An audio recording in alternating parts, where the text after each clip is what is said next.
Hello दोस्तों, आप सभी का एक बार फिर से स्वागत है आपके अपने यूट्यूब चैनल नॉलेज हीट में। दोस्तों, हिंदुस्तान में हिंदी सबसे ज़्यादा बोली जाने वाली भाषा है और हम सब तो ये जानते ही हैं कि अंग्रेज भारत में आए और भारत में 200 सालों तक राज किया। इन 200 सालों में अंग्रेज भारत से बहुत सारे चीज़ चुरा के ले गए, जिनमें से कुछ प्रमुख है सोना, चांदी, एग्रीकल्चरल प्रोडक्ट और रॉ मटेरियल्स। मगर मैं आपको बता दूं कि इन सब के साथ साथ अंग्रेज ने भारत से एक और बहुत ही कीमती चीज़ चोरी की और वो है हिंदी वर्ड्स। तो आज की इस वीडियो में हम जानेंगे 20 ऐसे हिंदी वर्ड्स जिसे अंग्रेज भारत से चुरा के अपने इंग्लिश डिक्शनरी में ऐड कर चुके हैं। दोस्तों, जब बात बात पे कोई हमें सॉरी कहता है तो हम क्या कहते हैं? हम कहते हैं कि अंग्रेज चले गए, अंग्रेजी छोड़ गए। लेकिन दोस्तों, अब हम जब भी कोई ऐसा वर्ड सुनेंगे जो हिंदी से लिया गया है तो हम ये बोलेंगे कि अंग्रेज चले गए, साथ में हमारी हिंदी भी ले गए।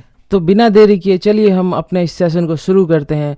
जो सबसे पहला वर्ड है वो है लूट। लूट का मतलब तो हम जानते ही हैं, किसी भी चीज को किसी से इलीगली ऑब्टेन करना, गैर कानूनी तरीके से किसी भी चीज को लेना को हम कहते हैं लूट। ये अंग्रेज की बहुत बड़ी आदत बन चुकी थी कि वो भारत से लूटा करते थे और वो इतना लूटे कि इस लूट वर्ड को अपने डिक्शनरी में ही शामिल कर लिए। है ना ये मजेदार। दूसरा जो वर्ड है वो है चिट। दोस्तों, चिट वर्ड को लिया गया है चिट्ठी से। हम हिंदुस्तानियों के लिए चिट्ठी एक माध्यम होता था जिसमें हम कुछ लिख के किसी को देते थे, भेजते थे। और इन अंग्रेजों ने चिट का मतलब रखा एक बिल या रसीद, जो कि नॉर्मली एक रेस्टोरेंट में वेटर अपने कस्टमर्स को देता है। तो इन्होंने लूट को तो पूरा लूट लिया, मगर चिट्ठी को चीट करके चिट बना दिया।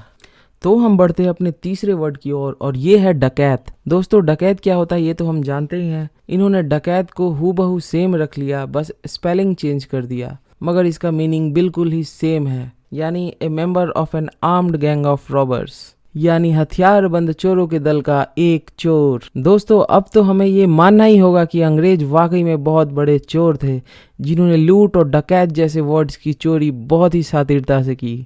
तो दोस्तों, हमारा जो अगला वर्ड है वो है बारमदा, जिसे इंग्लिश में ये बोलते हैं veranda।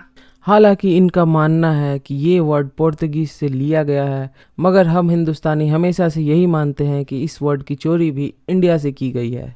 तो दोस्तों, अब जो हमारा अगला वर्ड है वो है ठग। हिंदी में इसे ठग कहते हैं और इंग्लिश में इसे कहते हैं थग। मीनिंग दोनों का ही सेम, यानी कि एक बदमाश, ए बैड पर्सन और एक क्रिमिनल। तो चलिए बढ़ते हैं अगले वर्ड की ओर और ये है डेको। सुन के थोड़ा अजीब लग रहा ना? अब एक बार और सुनिए, देखो। तो जी हाँ, इन्होंने देखो को ही डेको बना दिया, मीनिंग बिल्कुल सेम, यानी कि देखो। तो दोस्तों, ऐसे ही और भी बहुत सारे वर्ड है जिनको इन्होंने बड़ी शातिरता से अपने डिक्शनरी में शामिल कर लिया, जैसे खाट को कॉट, चटनी को हूबहू चटनी, बंगला को बंगलो, चंपू को शैम्पू, खिचड़ी को कजरी, विलायती को ब्लाइटी। गुरु को इन्होंने हूबहू गुरु रखा और ये एक बहुत ही अच्छी बात है कि कम से कम इन्होंने इस वर्ड के साथ तो कोई छेड़खानी नहीं की। कमरबंद को इन्होंने कमरबंद ही रखा, बस स्पेलिंग थोड़ा चेंज कर दिया। करैत, जो कि भारत का सबसे जहरीला सांप है, उसको इन्होंने बना दिया क्रेट। और महावत, जो कि हाथी की देख रेख और उसकी सवारी करता है, उसको इन्होंने बना दिया महाउट। इसके साथ साथ न जाने कितनी वर्ड की चोरी अंग्रेजों ने हमसे की। दोस्तों, ये जो था पहला पार्ट था, इसका अगला पार्ट मैं फिर से बनाऊंगा। टिल देन आप हमारे चैनल को सब्सक्राइब कर लीजिए। अगर आपको ये वीडियो जरा सा भी अच्छा लगा तो प्लीज लाइक कर लीजिए। मिलते हैं अगले वीडियो में। Till then take care, bye bye.